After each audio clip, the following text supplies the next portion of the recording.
ಈ ಜಗತ್ತಿನೊಳಗೆ ಬಂದವರು ದುಃಖ ಬೇಕು ಅಂತ ಯಾರು ಬೇಡಾರಿಲ್ಲಿ? ಎಲ್ಲರೂ ಸುಖವೇ ಬಯಸ್ತಾರೆ.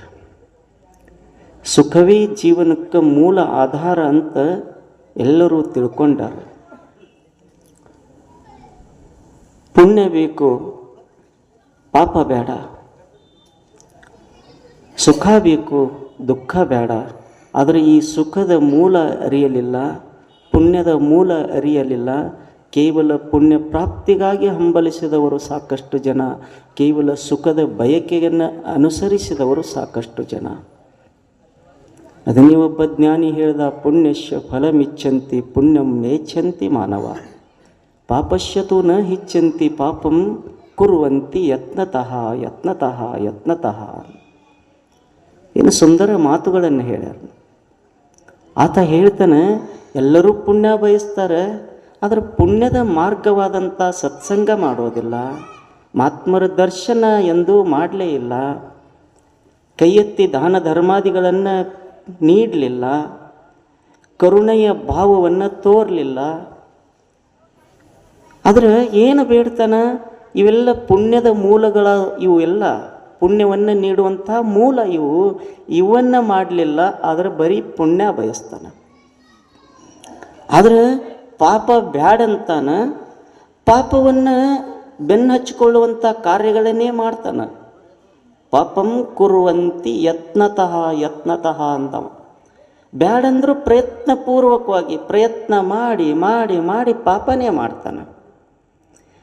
ಆರೂಢ ಸಂಗನ ಬಸವಪ್ಪನ ದರ್ಶನಕ್ಕೆ ಹೋಗು ಅಂದ್ರೆ ಒಲ್ಲಂತಾನ, ಅವನ ನಾಮ ಸ್ಮರಿಸು ಅಂದ್ರೆ ಒಲ್ಲಂತಾನ, ದೇವರು ಕೊಟ್ಟಂಥ ನಾಲಿಗೆಯಿಂದ ಬೈಗುಳಗಳನ್ನು ಬೈತಾನ.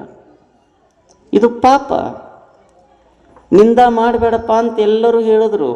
ನಿಂದ ಮಾಡಬೇಡ, ಅವರವರ ಪಾಪ ಅವರವರ ಪುಣ್ಯ ಅವರಿಗೆ ಬಿಟ್ಟದ್ದು, ನೀನ್ಯಾಕೆ ನಿಂದಿಸ್ತಿ ಅಂತ ಹೇಳಿದ್ರು ಜ್ಞಾನಿಗಳು. ಈತ ಕೇಳಲಿಲ್ಲ, ಬರೀ ನಿಂದಿಸಿದ. ಕಾರಣ ಪಾಪದ ಕೆಲಸಗಳನ್ನು ಬ್ಯಾಡಂದ್ರೂ ಮಾಡ್ತಾನೆ, ಆದರೆ ಪುಣ್ಯದ ಕೆಲಸಗಳನ್ನು ಮಾಡಂದ್ರೂ ಮಾಡೋದಿಲ್ಲ. ಆದರೆ ಏನು ಬಯಸ್ತಾನೆ? ಪುಣ್ಯ ಬಯಸ್ತಾನೆ. ಇಲ್ಲಿಯೂ ಸಹಿತ ಏನು ಮಾಡ್ಲಿಕ್ಕತ್ತಾರೆ?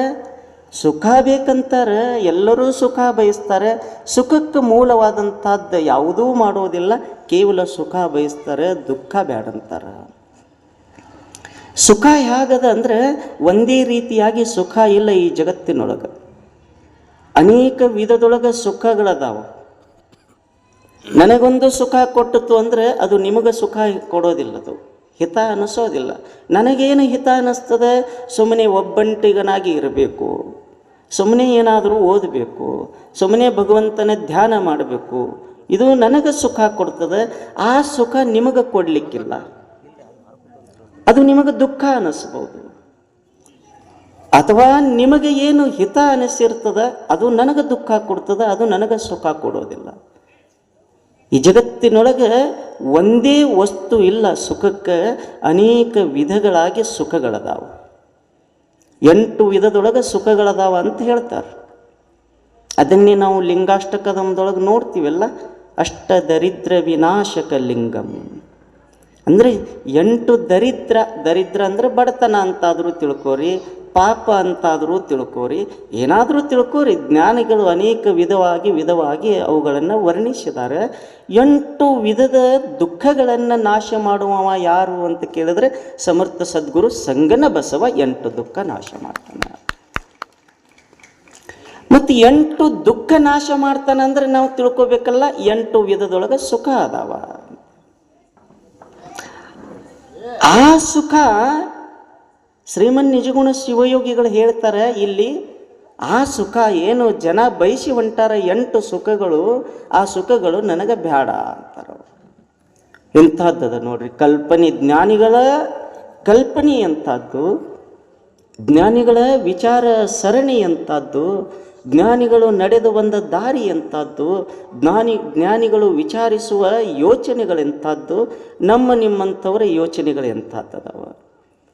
ಯಾವುದನ್ನು ನಾವು ಸುಖ ಅಂತ ಬಯಸಿ ಹೊರಟೀವಿ, ಆ ಸುಖ ನನಗೆ ಸುಖ ಅಲ್ಲ. ಭಗವಂತನೇ ನೀನು ಏನಾದರೂ ಕೊಡುವವನಿದ್ದೆ ಅಂದರೆ ನನಗೊಂದು ಸುಖ ಕೊಡುವಂತಾರವರು. ನಾನು ಸುಖ ಬೇಡ ಅಂತ ಅಲ್ಲಿ ಕತ್ತಿಲ್ಲ, ನನಗೂ ಸುಖ ಬೇಕು, ನಿಮಗೂ ಸುಖ ಬೇಕು. ನನಗೂ ಸುಖ ಬೇಕು. ಇದು ನಾ ಅಂದ್ರೆ ನಾನಲ್ಲ, ನಿಜಗುಣ ಶಿವಯೋಗಿಗಳ ಮಾತು ಇದು. ಭಗವಂತನೇ, ಈ ಲೋಕದ ಜನಕ್ಕೂ ಸುಖ ಬೇಕು, ನಾನೂ ಬಂದೀನಿ ಈ ಜಗತ್ತಿನೊಳಗೆ, ನನಗೂ ಸುಖ ಬೇಕು. ಆದರೆ ವ್ಯತ್ಯಾಸ ಇಷ್ಟೇ ಅದಲ್ಲ, ಅವರು ಬೇಡುವ ಸುಖ ಬೇರೆ, ನಾನು ಬಯಸುವ ಸುಖ ಬೇರೆ. ಅದನ್ನೇ ರವೀಂದ್ರನಾಥ ಟ್ಯಾಗೋರ್ ಅವರು ಹೇಳಿದ್ರಲ್ಲ, ಹೇ ಭಗವಂತನೇ, ಲೋಕದ ಜನರೆಲ್ಲರೂ ನಿನ್ನ ಮಂದಿರಕ್ಕೆ ಬರ್ತಾರೆ, ನಿನ್ನ ಗುಡಿಗೆ ಬರ್ತಾರೆ, ನಾನೂ ನಿನ್ನ ಗುಡಿಗೆ ಬರ್ತೀನಿ. ಅವರೆಲ್ಲರೂ ಕಷ್ಟ ಬೇಡ, ನನಗೆ ಕಷ್ಟ ಪರಿಹರಿಸು ಅಂತ ಬೇಡ್ಲಿಕ್ಕೆ ಬರ್ತಾರೆ, ನನಗೆ ಕಷ್ಟ ಕೊಡಬೇಡ ಅಂತ ಬೇಡ್ಲಿಕ್ಕೆ ಬರ್ತಾರೆ. ಆದರೆ ನಾನು ಎದಕ್ಕೆ ಬರ್ತೀನಿ ಅಂದರೆ, ಭಗವಂತನೇ ಕಷ್ಟ ಕೊಡು ನನಗೆ. ಜಗತ್ತಿನೊಳಗೆ ಎಷ್ಟು ಕಷ್ಟಗಳದವ, ಆ ಕಷ್ಟಗಳೆಲ್ಲವನ್ನು ನನಗೊಬ್ಬನಿಗೆ ಕೊಡು. ಆದರೆ ನಾನು ಏನು ಬೇಡ್ಲಿಕ್ಕೆ ಬರ್ತೀನಿ, ನಿನಗೆ ಕಷ್ಟ ಕೊಡಬೇಡ ಅಂತ ಬೇಡ್ಲಿಕ್ಕೆ ಬರೋದಿಲ್ಲ, ಕಷ್ಟವನ್ನು ಎದುರಿಸುವ ಶಕ್ತಿಯನ್ನು ಕೊಡು ಅಂತ ಬೇಡ್ಲಿಕ್ಕೆ ಬರ್ತೀನಿ.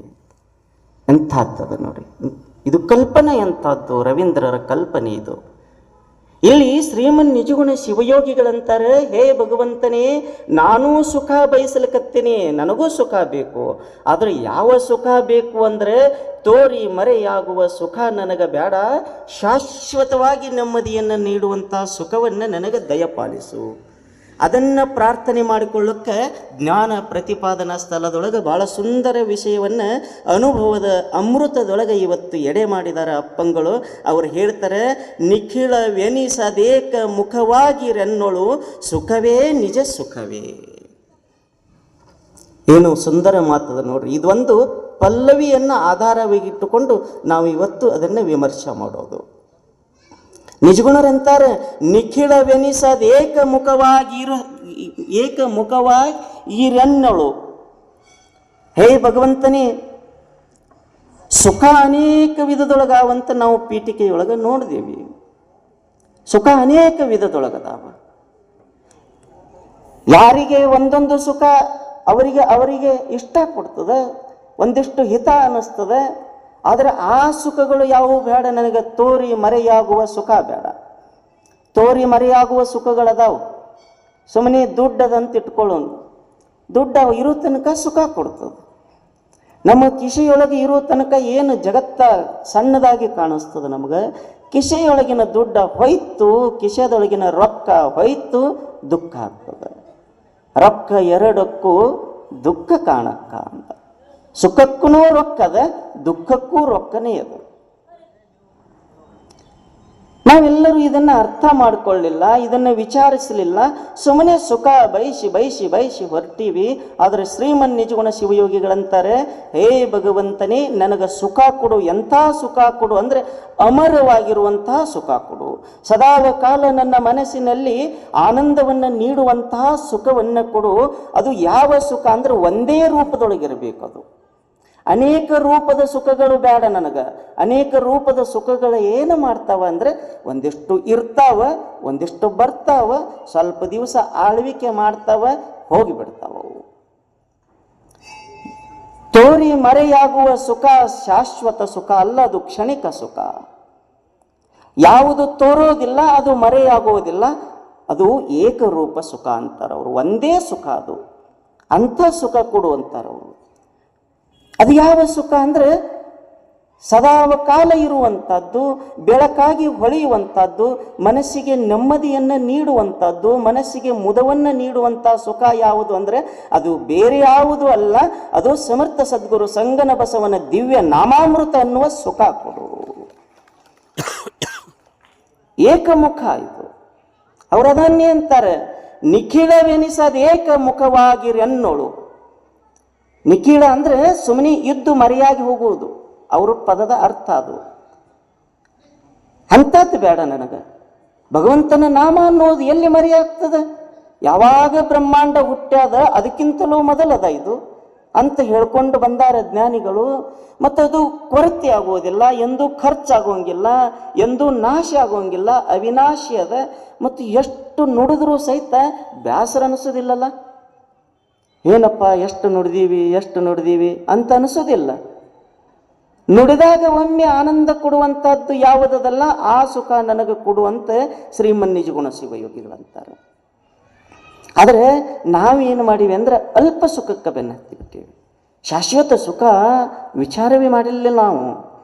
ನಾವು ಎದರೊಳಗೆ ಇಟ್ಟೀವಿ ಮನಸ್ಸ, ಸುಮ್ಮನೆ ಹಿಂಗೆ ಬರೋದು ಹಿಂಗೆ ಹೋಗುವಂಥದ್ದನ್ನೇ ನಾವು ಬಯಸ್ತಾ ಇದ್ದೀವಿ. ಏನು ದುಡ್ಡ, ಸಂಪತ್ತ, ಹಣ, ಆಸ್ತಿ ಪಾಸ್ತಿ, ಕಾರ, ಬಂಗ್ಲೆ, ಅಧಿಕಾರ ಇವುಗಳನ್ನೇ ಬಯಸಿದ್ದೀವಿ ನಾವು. ಅದಕ್ಕಾಗಿಯೇ ಜೀವನವನ್ನು, ಬಹುಮೂಲ್ಯ ಜೀವನವನ್ನು ಕಳೀಲಿಕ್ಕತ್ತೀವಿ. ಎಷ್ಟು ಕಳೀಲಿಕ್ಕತ್ತೀವಿ ಜೀವನ?